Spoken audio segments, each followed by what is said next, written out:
What's up YouTube, Johnny Butters here, back with another video, kind of on a different set, kind of in between cameras. As some of you know, I used to have the R, and speaking of the R, today we're going to talk about the R series lineup.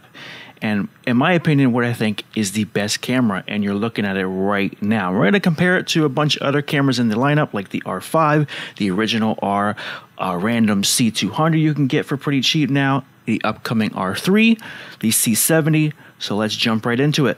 All right, so we're going to use B&H for the spec list and the MSRP pricing. I know you can shop around and get some deals, but this will just be the easiest way to showcase this. Now, for $2,500, in my opinion, you're getting a pretty amazing camera. The best camera you can get right now for the money. Now, I just so happen to be lucky because I'm in between switching cameras. I'm debating R5, R6, and now R3. Don't really know what to do, so I'm kind of taking a break, but I just so happened to got my hands on a R6, a 28-70 f2, a beautiful combination, a dream combination, I would say, for most people looking to get into the R lineup, either with the R5 or the R6, is that 28-70 f2. It's a beautiful setup. I might pop in some footage on your screen in a second just to show you how amazing it is. And yeah, C-Lock 3 through the firmware update, 20 frames a second, amazing AF, really good low lights, SD cards, dual slots. You don't have to spend this crazy money on CF Express cards, and again, I just think it's to my opinion, after especially using it for a little while, I can tell you right now, it's the best camera you can get right now. So let's do some comparisons. Let's go with the R5. Okay, now for an extra, I believe, oh, that's the R3, R5. Now for an extra $1,400, give or take, what does that get you? Well, it gets you 8K RAW. It gets you 45 megapixels, which I definitely think is a valuable option for most people. Top LCD screen, which I think most people, again, would benefit from that. But is it worth $1,400 more dollars? I don't know. Especially when the 8K overheats. Now, again, there's some workarounds. 30 minutes might be long enough for most people. If you're just shooting some casual shots, you might not run into the overheating issues, but they are there. And yeah, again, is it really that much different? Oh, and also 4K 120. So again, maybe that's more reasonable to most people. But then let's take that up another step. The C70. Now, is the C70 worth an extra $2,500? I don't think so. Now, granted, you get built-in NDs, you get cinema tools like waveforms, zebras, you get mic inputs, you get kind of this, I don't know, maybe a better shade body, you get audio controls on the back, you get the C300 legendary 16 stops claimed dynamic range, so I'm assuming I'll have a little bit better dynamic range, but I watched some other videos and I'm not seeing much of a difference. But that's just me. And again, is that worth the incredible difference in price? No. And this is my thing with a lot of camera manufacturers, is the pricing doesn't make sense.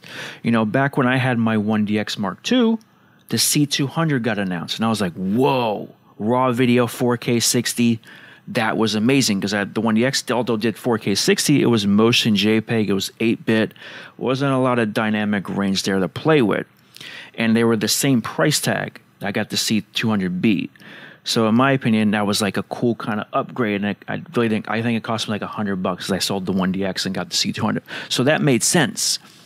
These new cameras, the way they're pricing things doesn't make sense. Again, you go back to the R6, $2,500, C-Lock 3, 4K 60, 10 bits. Forgot to mention that, 10 bit. So much playability there. And then you go get like a cinema camera, C300 or C500, 10,000, 11,000, 15,000, 16,000. Yes, you get more buttons. There's no overheating issues. But again, I think the box has been narrowed between quality and comfort. And these new mirrorless cameras are extremely comfortable. They're easy to use. They're easy to put on gimbals. So again, you're getting more bang for your buck going for an R6 than you are going for a C500. Now, if you're doing some big budget commercial stuff, then yeah, you'll probably find the C500 or C300 or any C200 to be more beneficial for you. But for the average person looking to get into the mirrorless system or just Canon in general, I think your R6 is the best bet. And then we got the R3, which I am most excited about. And I kind of skipped over the R6 when they both got announced, the R5 and the R6. I was like, that R5 looks amazing. Then I heard all these issues and it kind of like, kind of rubbed me the wrong way. And I know there's workarounds, and who knows, when I have shot with the R6 a few times now, it only overheated twice. And we literally let it sit for a couple minutes and then we shot again. And this was in bright, sunny Florida daylight. So the overheating issues is not that big of a deal, but it might be a little bit worse on the R5, which I think it is. Don't quote me. So kind of like turned off a little bit from that because I don't need the 8K RAW. The R3 is apparently going to shoot 4K RAW or 6K RAW. We don't know the full spec list. And I like those 1DX style body. I do miss the 1DX bodies. They are super. The smoothest footage I ever got on a gimbal was with a 1DX. So I just like the body style. It's nice to hold. But is it going to be worth $6,000 versus, again, the R6? I still think you're getting more bang for your buck with the R6 than you are the R5, the C70, and the R3. Personal opinion, but if you look at the specs, if you held one of these cameras, especially the R6, you'll see like, wow, I'm really getting my money's worth. Whereas if you'll get an R5, a C70 especially, I think the C70 is just not priced right at all. The C70 was $4,000. They would turn on a lot more customers than $5,500. It's not worth your money. And if you go watch camera reviews of the C70, you'll see for yourself. Go look. I think there's a C70 versus R6 video. The R6 looks better in most of the tests they did.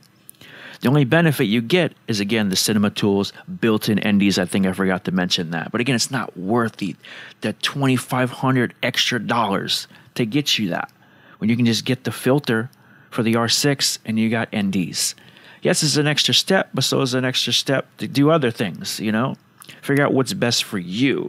And if you got that kind of money, then go for it. But the whole point of this video is to show you that there's really not much difference when you upgrade. Whereas again, when I had my 1DX and I went to the C200 for just a couple more dollars, it was a massive upgrade in the video department. Now that we have all these cameras, the difference is marginable, but the price tag is massive. It makes no sense. And Canon is not the only camera company that's doing this. Sony is also doing this. The A7S III doesn't really make sense price tag wise. And I just think these camera companies could be doing better, but this is just my opinion. And my advice is to go get that R6. I think it's the best camera, especially if you're new and you're just trying to jump in. It's the one to get.